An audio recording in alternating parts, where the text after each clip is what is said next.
Hello LAP, this is Brandon Reisinger with your Chairman's Report. Our order bank for the Escape is 32,818. The Corsair is 6,083 for a total of 38,901.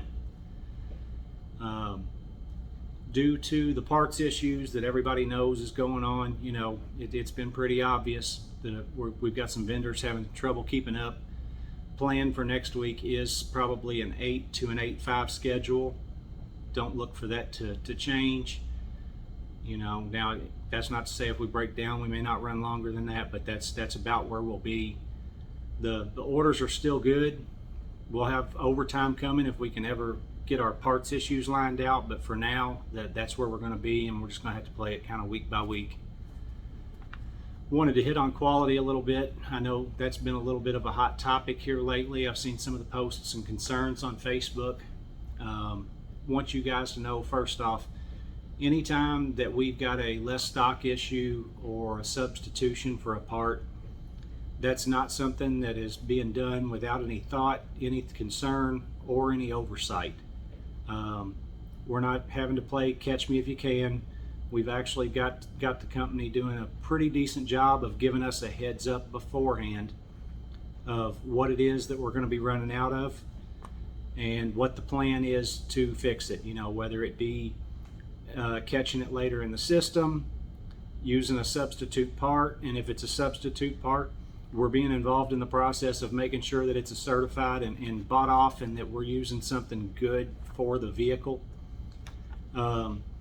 When we had the issue with the knee bolsters, the bolts that we ran out of on those the other day, we actually had an ace box with a DC gun exactly the same as the one on the job set up over in the loop, and they were catching them right there. It was actually putting it in QLS for every unit. It wasn't buying the trucks out. They were still in the campaign for us to be able to verify every unit had been shot, but it was recording the shots for the trucks so that we knew everything was shot the exact way that it was supposed to be. The ones that had gotten past there before that was set up, they were repaired out here right outside of the shop. They were repaired by our repair guys, and they were using torque wrenches to make sure that everything was properly torqued. It was done by the book. When we had the substitution on our subframe bolts, same thing. Our guys were very involved in that. When they brought in the third bolt that had already been certified up north, our guys actually took it down. We had some of our tool makers actually run tests on them. They put them in and were checking them to see where their break point was, to see where they would fail, and the failure points were well beyond where the standards are set for that bolt and for the torque that we were using on that. So it's not something that is going without thought, and it's not something that we are not aware of. So I wanted you all to know that.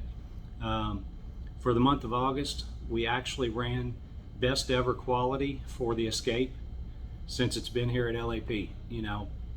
So we're doing some things right here, guys. I know sometimes when you can't see what's going on, how it's being fixed once it gets away from you, it can be a little concerning.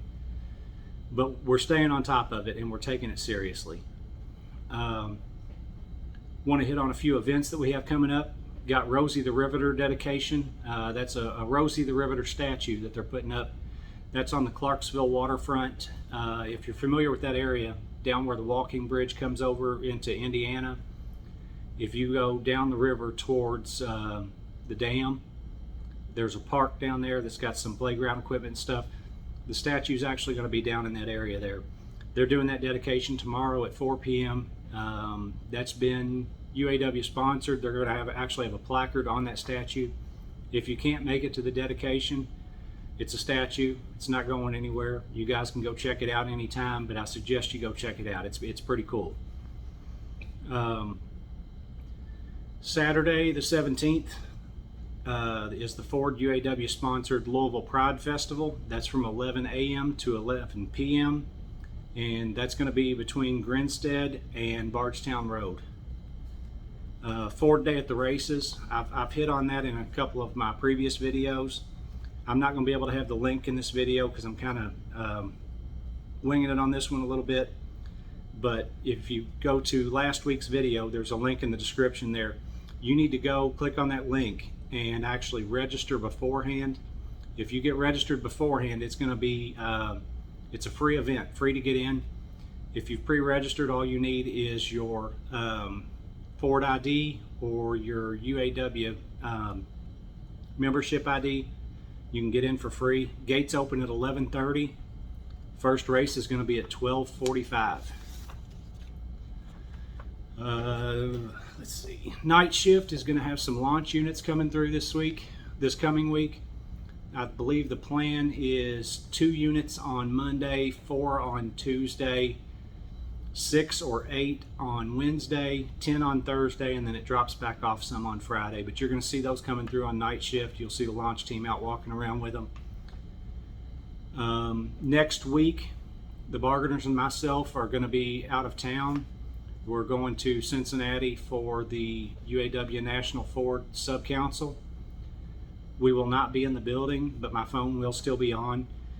Probably won't be able to take phone calls while I'm in those meetings, but feel free to text me. I can't guarantee that I'll be able to respond immediately, but I'll still be reachable. So if you need me, welcome to hit me up. When we return on the 26th, that Monday, Todd McKendrick is going to be reporting to night shift. Brett Mitchell will be staying here on day shift. I had both of them on days with me while we got through the election and got everything transitioned. Now that we've smoothed out, we're going to go ahead and make that swap and get Mr. McKendrick over to night shift with you guys. I want to say thanks to Willie Collins for holding it down on night shift while all of that was occurring and making sure that things ran as smooth as possible. That's all I've got for you this week, guys. Have a good weekend. Enjoy the good weather. Get out, check out one of those events, and we'll see you next week. Thanks.